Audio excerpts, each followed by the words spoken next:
As many of you know, if there's any region of the planet I find more demographically fascinating than any other, it's our neighbors to the south. And I hope I've done a good job shattering the Hollywood illusion that all Latin Americans are culturally, religiously, or physically the same. But one aspect of Latino identity that I find neglected is the presence of black or African blood in the region.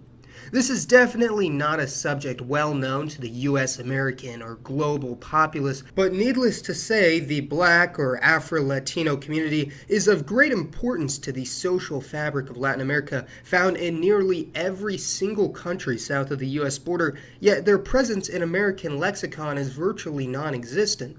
As we'll discuss later in this video, well over 90% of slaves that crossed the Atlantic ended up in Latin America or the Caribbean, as opposed to the United States, meaning the number of African descendants in this region well outnumbers that in the US, and the community has several interesting quirks, such as having the only surviving monarchy in the Western Hemisphere. From the jungles of the Amazons to the deserts of the Sonora, it is still possible to find pockets of black Latinos in nearly every region of Latin America, yet how on earth did they get there anyways? The history of Africans in the Americas stretches back to the days of Columbus, very shortly after the arrival of the Spaniards in the West Indies, as the Taino and Carib Amerindians rapidly began to die off from Old World diseases, and the Spanish and Portuguese imported slaves from Africa in large numbers to replace their labor, mostly from Central and West Africa, and over time these groups gradually coalesced into a single identity and ethnicity,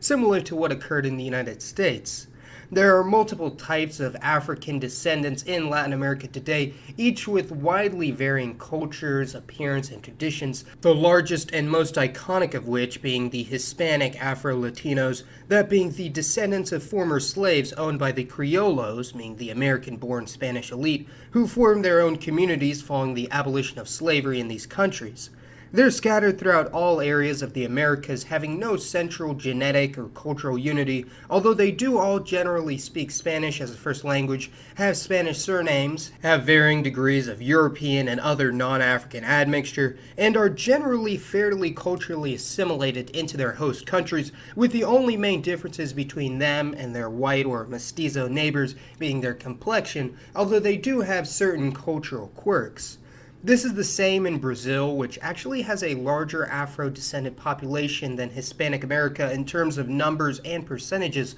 although the Afro-Brazilian population does not include those of self-described Pardo ancestry, even though Afro-Brazilians very often have large degrees of non-African admixture themselves. Some sources even claim that as high as 1 in 4 Brazilians is of African or mostly African ancestry, which dubious, but we'll touch on that again later. Another much smaller community are those collectively known as the Maroons, a heterogeneous group comprised of runaway slaves who escaped from their Spanish masters hundreds of years ago, forming their own communities deep in the jungles or mountains of whatever country they live in, and may speak Spanish or a Creole language highly influenced by African languages, as because the Maroon communities formed so long ago, the average Maroon has far less non-African admixture and cultural influence than any other group in the Americas, being near full-blooded Africans, and hence have a highly divergent culture from the countries they live in, and may still be isolated to this day. However, in pretty much all other African-descended communities in Latin America, there has been a huge degree of intermixing between other races around them, which has given rise to many different new combinations, such as mulattoes of mixed European and African descent, Zambos of mixed Amerindian and African descent, Douglas of mixed Indian and African descent, as well as combinations of all these other previous groups. Now, this becomes slightly confusing, seeing how in some Latino countries, these various subgroups very often intermix, leaving very little distinction between the various ethnicities, as for instance, in Colombia, little distinction is made by the government and the general populace between Afro-Colombians, Zambos, or mulattoes, with all simply being considered black, while in contrast, the Caribbean country of the Dominican Republic makes a huge distinction between the average Dominican mulatto and the more recently arrived Haitians, who are generally far darker with less non-African admixture. It's common for many in America to simplify the Dominicans' complex history and demographics by branding them all under the label of black. However, the overwhelming majority of Dominicans in the country today reject such a label, refusing to conform to America's racial dichotomy, which only sprung up a couple hundred years ago, compared to the 500-year history of mixing and Spanish heritage in the Dominican Republic. Colombia's African-descended population as a percentage is actually quite comparable to that of the United States, officially sitting around 11% of the population, and you might see this as strange, seeing as how African Colombians have very little representation in Colombian media or American media depicting Colombia, but this is easily explained as the majority of Afro-Colombians are actually concentrated on the country's western coast with the Pacific Ocean, where they make up a strong majority all the way down to the Ecuadorian border and make up less than 2% in the major Colombian cities located in the center of the country. In fact, a band stretching from southern Panama to northern Ecuador is dominated by those of African descent, so think of this region as Hispanic America's Black Belt, similar to the high concentration of blacks in the American South, although over the centuries the Afro-Latino community has spread out to virtually every region of Latin America, especially in Brazil, with the largest percentage being around Bahia in the northeast, although even the white southern states have modest minorities of Afro-Brazilians. The majority of the nations of Cuba, the Dominican Republic, Puerto Rico, and Brazil have at least some degree of African ancestry. Even many self-identified whites or blancos in these areas may have up to 5 to 10% African genes, which is comparable, perhaps a bit higher than many old stock southern whites from states like Louisiana, South Carolina, or Florida, although because of the higher degree of miscegenation in Latin America, these African genes are more spread out.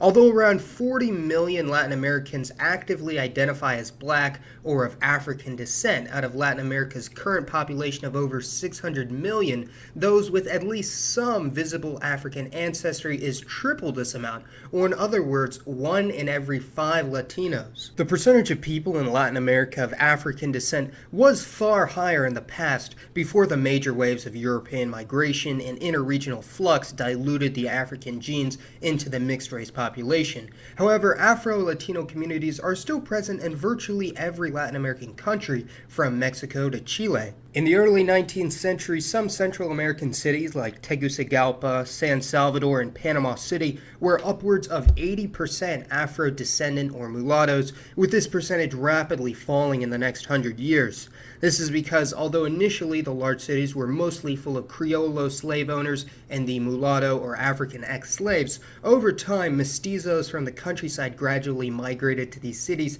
displacing or assimilating nearly the entire Afro-descendant community, leaving only small traces behind. In fact, it's highly probable that the small Central American country of Belize, once a bastion of Afro-Belizean Creoles, will see their African-descended population be absorbed into the incoming mestizo population that has recently arrived from countries like Guatemala, Mexico, Honduras, and El Salvador. Over time, these African genes have dispersed throughout the population of these different Latino countries, depending heavily on the region or self-identified race, but generally even mestizos from Hispanic America may have between 2 to 10% African DNA, Brazilian pardos around 15 to 30%, and even some Amerindian groups may have small amounts of admixture through runaway slaves who settled in their communities. But let's take a look at the demographic profile for those who actively identify as black in Latin America and the Caribbean, rather than all of those with any African ancestry.